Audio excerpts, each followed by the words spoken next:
मैं ज्वाला देवी से निशा भाटी। आज हम तरह तरह के घरों के बारे में जानकारी प्राप्त करेंगे।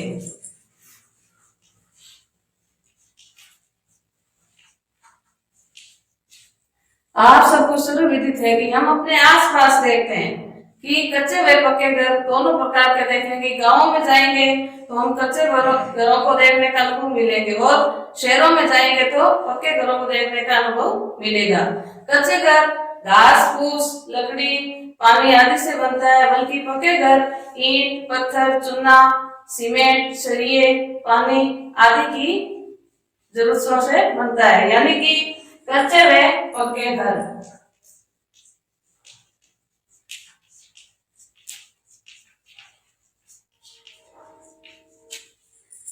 यानी कि शहरों में हम देखेंगे कि जनसंख्या अधिक बढ़ जाती है, जिससे लोगों में असुविधा होती है, इसलिए वो घर पास पास देखने को मिलते हैं और हो सकता है वे बहुमंजिले भी देखने को मिलेंगे। लेकिन गांव में हम देखेंगे कि कच्चे घरों का आकार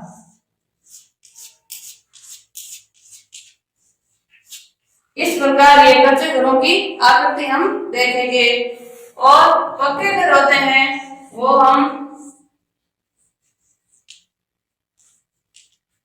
खिड़की दरवाजे और अलग अलग, यानी कि ये पक्के भवन कहलाते हैं। जैसा कि हम अपने विद्यालय में देखेंगे कि खिड़की व दरवाजे आमने सामने होते हैं। वो किस लिए होते हैं? क्योंकि वहां हमें पर्याप्त रोशनी व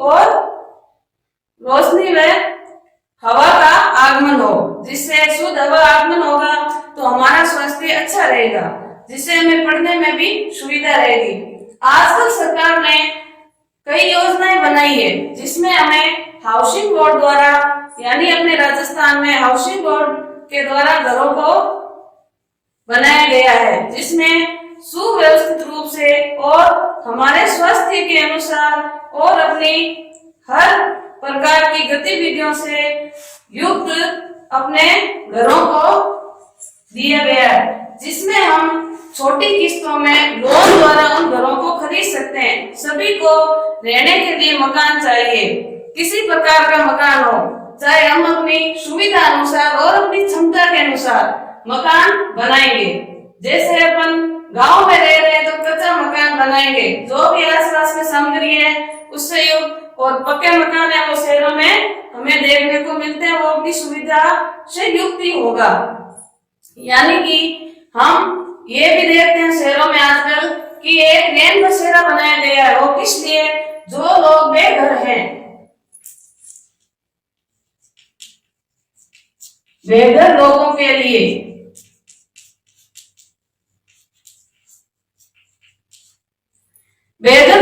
लिए नैन बसेरा बनाया गया है, जिसमें रहने के लिए मकान, पहनने के लिए कपड़े, शुद्ध पानी और मनोरंजन के लिए टेलीविजन आदि की सुव्यवस्थित रूप से इसकी व्यवस्था की गई है, जो निःशुल्क है। यानी कि हम देखेंगे भौगोलिक रूप से हम विभिन्न प्रकार के क्षेत्रों में जाएंगे तो अलग अलग वातावरण के अनुसार हमें घरों को देखने को मिलेगा। यानी कि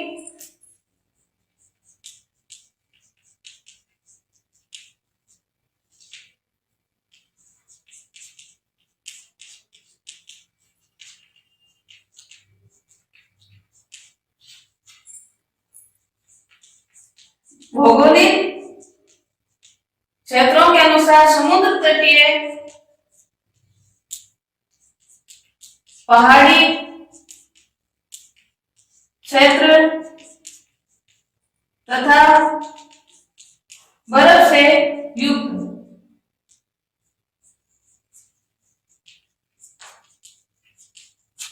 हम देखेंगे सर्वप्रथम भौगोलिक रूप से क्या होगा, यानी कि हमें भौगोलिक सुविधाओं के अनुसार उसमें घरों का, जैसे कहीं पर ऊंचे ऊंचे पहाड़ है, कहीं पर पठारी मैदान, कहीं पर समुद्र है तो कहीं पर मरुस्थल, यानी कि अपने अपने क्षेत्र में अलग अलग व्यवस्थाओं से युक्त मकान बनाए गए हैं। सबसे पहले पढ़ेंगे समुद्र तटीय वहां पर हम देखेंगे समुद्र, भारत का मानचित्र आपने देखा होगा जिसमें 3 और समुद्र है, यानी कि समुद्र के किनारे लोग बसे हुए हैं, वो खतरे में रहते हैं, हर कहीं पे भी बाढ़ आ जाती है।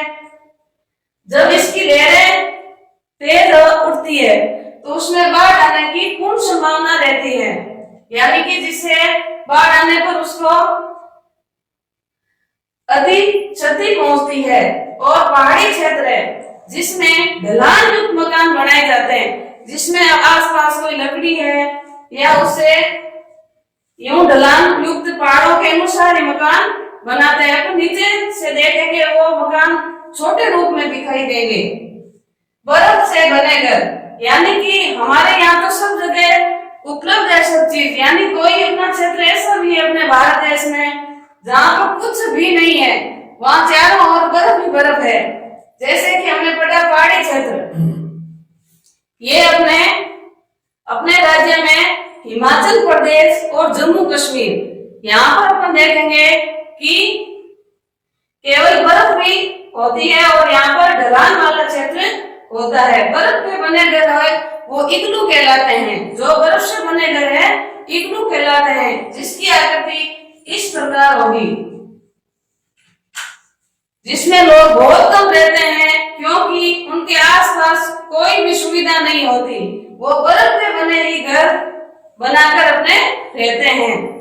अब आप पढ़ेंगे कि कहीं पर अपने पत्थर युक्त कोई जमीन है तो वहां पर कोई पत्थर अधिक है तो दीवारें भी पत्थर की बनेगी, घर भी पत्थर के बनेंगे और छत भी पत्थर की बनेगी। यानी कि हम देखेंगे कि हर प्रकार से अलग अलग घरों को अपने जानकारी के रूप में दर्शाया है।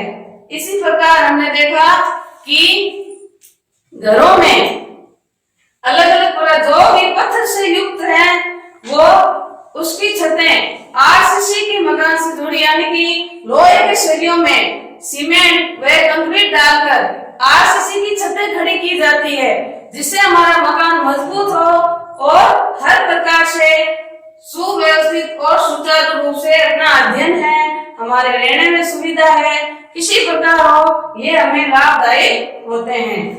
आजकल लोग गांव से शहरों की ओर पलायन करने लग गए हैं। इसका मतलब यह है कि गांवों में रहने के लिए सुविधा भी कम है और उसमें मजदूरी भी नहीं है, तो शहरों में जब जाएंगे लोग मजदूरी भी करेंगे और जब वो शहरों में जाकर बसने के लिए सबको घर की आवश्यकता होती है। जब उनको घर की आवश्यकता होगी तो वे बहुमंजिले मकान में या फिर पक्के मकान कहीं पे भी रहने के लिए अपनी सुविधा करेंगे। इसी प्रकार हम देखते हैं जब बहुमंजिले मकान में ये दुविधा आती है कि सभी की एक छत होती है और सभी को चढ़ने उतरने के लिए एक ही सीढ़ियां व लिफ्ट की आवश्यकता होती है। अतः हम आज भैया को जो पढ़ा है, भैया बहनों का निवेदन है कि आप मैं जो गृह कार्य दे रही हूँ वो आप सभी करके लाएंगे।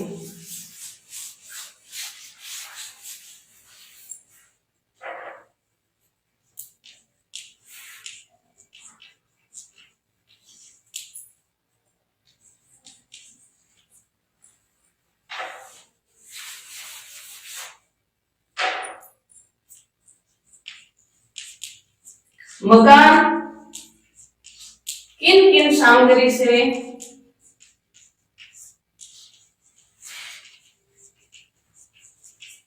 बनता है, यानी कि हमने सर्वप्रथम पढ़ा था मकान के बारे में, उसमें क्या क्या हमें चीज की आवश्यकता हुई वो अपन सामग्री इसमें लिखेंगे। प्रश्न नंबर 2,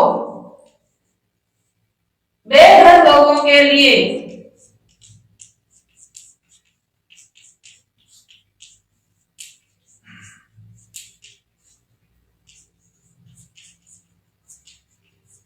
कौन से घरों की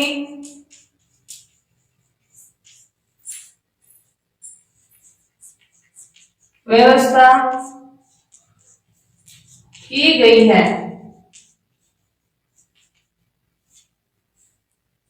प्रश्न नंबर 3, बर्फ से बने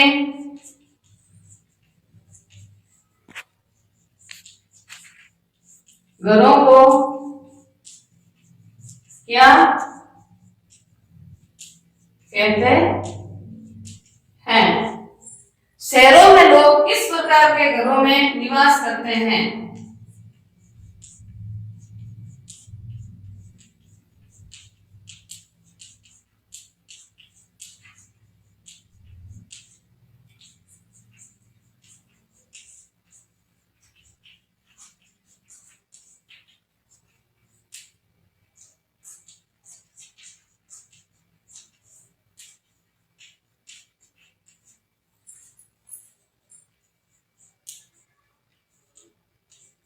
प्रश्न नंबर 5, पहाड़ी क्षेत्रों पर मकान किससे बनाए जाते हैं?